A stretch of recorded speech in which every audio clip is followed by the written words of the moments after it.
These legendary Chevrolet Corvette racing icons shaped the Vette we know today. Here are the 5 finest examples. To commemorate the 70th anniversary of the Chevrolet Corvette, the Petersen Museum will host a selection of legendary racers built around America's sports car, which recently upgraded to full-on supercar status with the introduction of the C8 Z06. Many iconic Corvette racers will be displayed, but we chose our 5 favorites.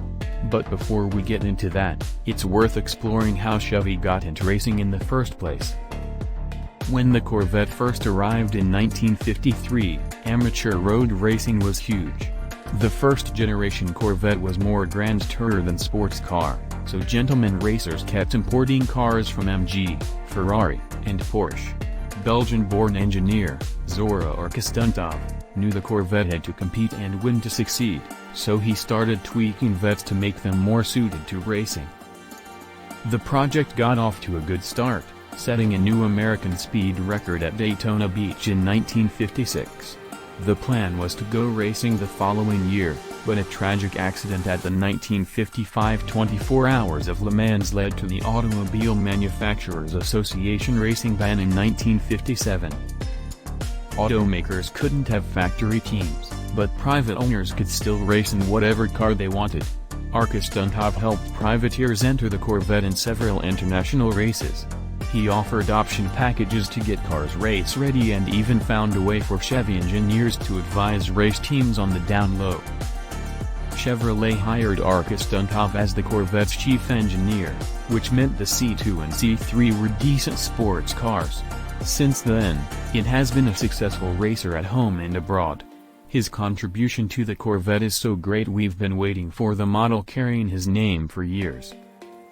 Finally, in 1999, Chevrolet officially returned to racing with a factory-backed team called Corvette Racing. The outfit has 9 Le Mans wins and 4 Daytona victories. In addition to these impressive feats, it has 10 championships in the American Le Mans Series and another 5 in the IMSA Sports Car Championship. With that in mind, these are our 5 favorite racers spanning nearly 70 years of racing. You can see these and several others at the Petersen from this weekend. 1. 1956 Chevrolet Corvette SR. Without this racer, the Corvette would have been a short-lived stain on America's automotive industry.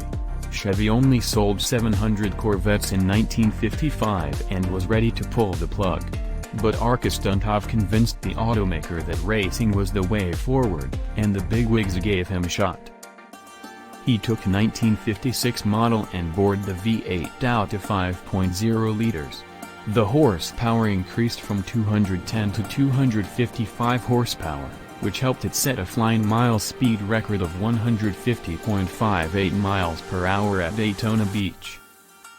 It was then entered in the 12 Hours of Sebring, scoring a class victory. Chevrolet used the win in a huge marketing push, nicknaming the car the real McCoy. Sales went up, and because of that, the Corvette is still around and as modern as some top-end plug-in hybrid supercars. 2. 1960 Chevrolet Corvette Cunningham Le Mans. After establishing a reputation in America, Arkus-Duntov wanted to take the Corvette name global. That meant entering the famous 24 Hours of Le Mans. The factory couldn't back the attempt, so he convinced team owner Briggs Cunningham to enter 3 private cars in the 1960 race. Car number 1 failed early on, while car number 2 lasted 207 laps. Car 3 was the hero, finishing first in its class and 8th overall.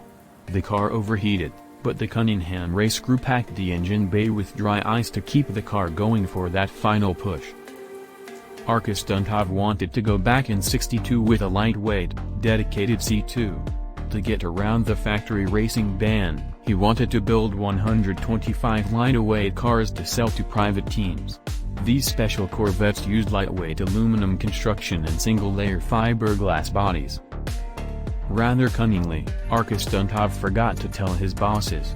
GM found out about these secret Corvettes and shut the project down after only 5 were built. 3. 1976 Chevrolet Corvette Spirit of Le Mans. This 1976 model was tuned by John Greenwood, who put a 9.8-liter V8 producing 975 horsepower under the hood. He took it to Le Mans and qualified 9th overall, but the car only lasted 29 laps before it was booted from the track for a fuel leak. Overall, not a great attempt, so why is it here? Down the infamous Mulsanne Straight, the Spirit of Le Mans hit 222 miles per hour, which made an impression. During that same time period, the factory-backed Porsche 935 hit a speed of 228 miles per hour. It wasn't a win at Le Mans, but a definite win for American ingenuity. 4. 1989 Chevrolet Corvette Challenge C4. The C4 Corvettes were so successful in Sports Car Club of America (SCCA) sanctioned races that they were eventually banned from competing. To make up for it, the SCCA established a one-make series for the Corvette, which turned out to be a hit with fans. Basically, it was the opposite of what Formula One is today. While F1 is not just about the car, you can't deny that some teams are in a better position than others. With the Corvette Challenge, all the cars were equal, so a win was based entirely on the driver's talent. Every C4 Challenge was built by Chevrolet, signaling GM's official return to factory-backed motorsport. 5. 2014 Chevrolet Corvette C7.R. The C7.R was the last front-engined Corvette racing car co-designed by General Motors and Pratt & Miller. It was a C8 Z06's aluminum monocoque with carbon fiber bodywork on top. The 5.5-liter V8 produced 575 horsepower, a bit step down from the 650 horsepower produced by the production car's 6.2-liter supercharged V8. The C7.R won an Endurance Triple Crown in 2015, with class victories at the Rolex 24 at Daytona, the 12 Hours of Sebring, and the 24 Hours of Le Mans.